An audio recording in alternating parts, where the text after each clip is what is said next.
qualities of an idealistic person. I mean, people who have ideas and act upon them. Of course, I love acronyms, so I tag it PEGWA.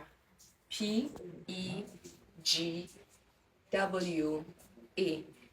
So the P stands for passionate problem solvers. Idealistic people are all about solving problem. Like, okay, this thing is not okay. What can we do to make it better?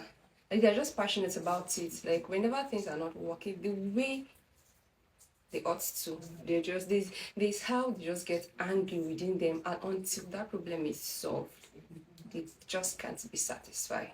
Or let's say there is no light, and we're like, why is there no light when we're supposed to be enjoying light? And before you know, like, okay, what can we do to solve this problem? And the second one is E. They are empathetic. To be sympathetic is just, okay, yeah, you feel the pains of people, oh, sorry, but that's just it. But they're empathetic in the sense that, okay, this is the pain point of those people. So how can we relieve them of those pains? If you're a teacher, you understand the pain points of students better than any other person. So you're likely the best person to solve that particular problem.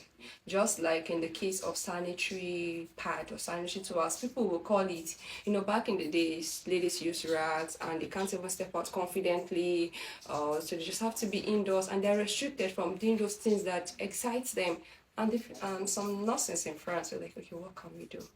And then there was an invention, and then the sanitary pad was created. So this is all about, okay, yeah, they've been in the hospital, they've seen cases of several ladies having infections and so many other unthinkable things that you can imagine.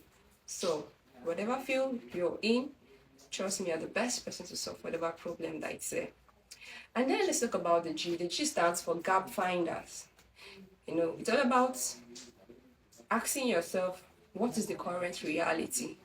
And how can it be different if we get the desirable result? It's more like, okay, there's this problem of, let's say, insufficient power supply. How can it be better? Or how can life be better when we eventually find an alternative? So it's just all about finding gaps. Or it could be an invention of another person, and you'd be like, okay, this person created this, so how can we make it better? Just like the Coca-Cola company. I don't know why I just so love the scenario, the example. When John Steeds invented Coke, it was just like a normal beverage served in glass, and then when he sold it to a different person, this person alongside this team were like, okay, now when people want to drink Coke, they just have to sit there and just get it in a glass, and that's all. Then what happens when someone wants to take it home or maybe share it with his family? So that's finding gaps and filling it.